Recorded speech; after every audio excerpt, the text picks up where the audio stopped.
Good day and welcome to the Herbert Dennard Show. We have with us former Mayor C. Jack Ellis. Welcome. Welcome, and not only welcome, but thank you for welcoming me to your program, I should say. You just ran a real tough, good race. You had people organized all over this community, especially in the black community, and you ended up coming up about 500 votes short.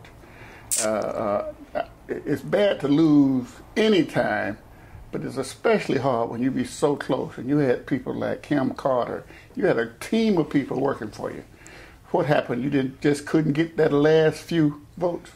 Well, first of all, you're absolutely right. The young people who worked in this campaign, a lot of them never worked in campaigns before. Most of them young, all except one, young African Americans, educated black men and women, young men and women who had gone to college, did what we told them to do, came back home and tried to make a difference, and got involved in the political process and ran this campaign, of course, obviously under the supervision of the candidate and some other people.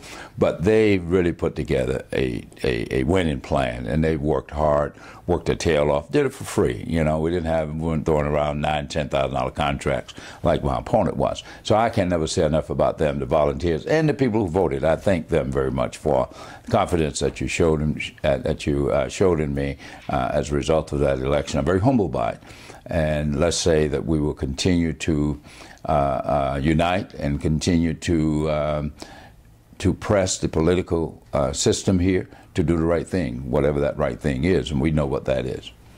Robert Brown and the other candidate, neither one endorsed you. You think that hurt?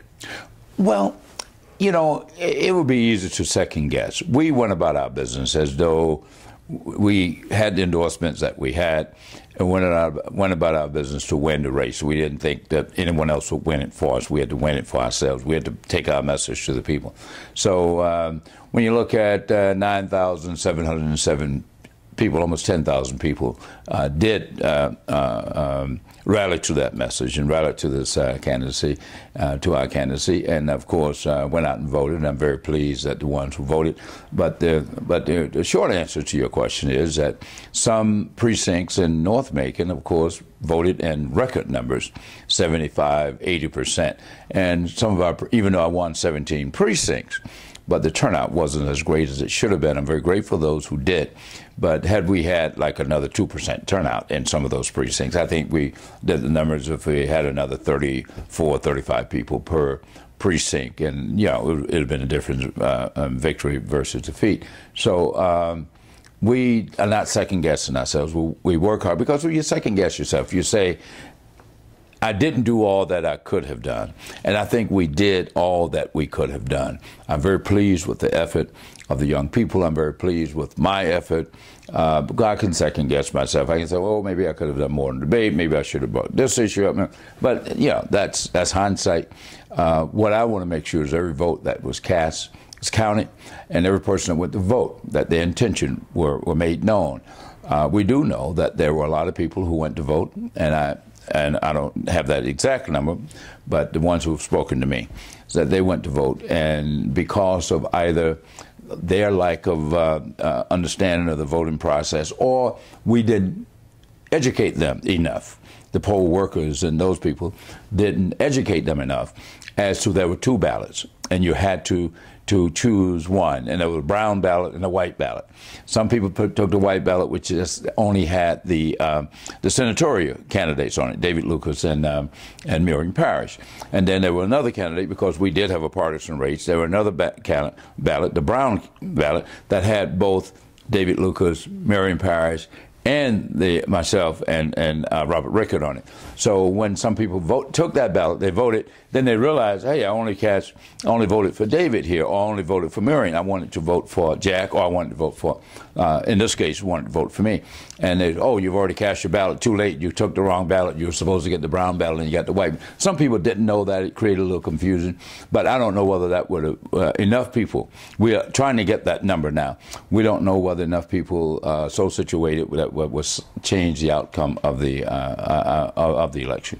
Robert Rickard was able to, the mayor, was able to campaign very well in the black community as well as the white community. Did you campaign at all in the white community? Because that's where you got beat very, very bad. Oh, we probably knew that. We would. I mean, there are enough African-American female voters in this town to swing an election. So we did campaign some, and obviously we didn't campaign as hard in the white community because you have to realize where your resources are. Just as Barack Obama didn't campaign in Georgia in the general election. His numbers showed him that McCain was going to win this election, no more than McCain campaigned real hard in Massachusetts. I mean, he didn't spend money there, so you don't spend your time and effort where you know you're going to have very, very little results. You know? I like what Kim Carter said. She said, go for the low-hanging fruit. That's what you always do. You always go for the low-hanging fruit. Whether you go quail hunt where quail are flying, and that's what you do. Not saying you don't. I mean, we put signs in the North Macon area. Every time we put signs out, they would disappear the next day, and we knew what that was about. I don't think he did campaign hard in the black community. I think he attended some black churches. I think he put some signs out, but he didn't get down in the bowels of the community and talk to people in the housing projects.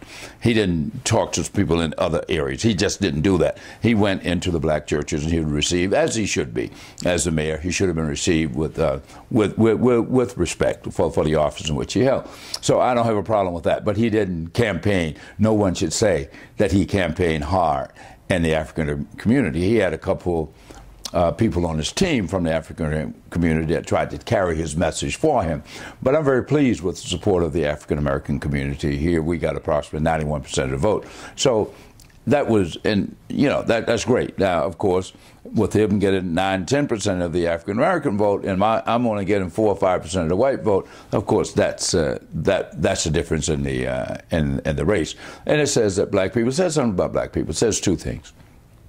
One, it says that black people are willing to vote for someone other than their own, you know, race, but it says that white people are not, at least as far as I'm concerned.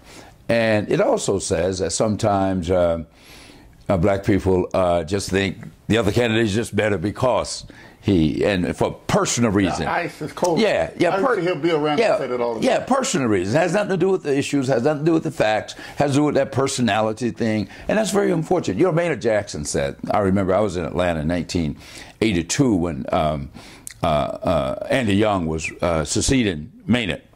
And Sidney Marcus was running against Andy Young. Mm-hmm. And some black people were supported Sidney Marcus. And Andy Young had the stellar record, had been a congressman, a UN ambassador, civil rights leader, a preacher, and they were wondering why they went to Maynard. So why do you think black people are over-supporting Sidney Marcus as opposed to Andy? And Maynard can say, so, well, you know, we will always have some shuffling and grinning Negroes. And, you know, Maynard said that, and it became headline news in the Atlanta Journal-Constitution back in 1981, the fall of 1981. And I think we still have some of those around today.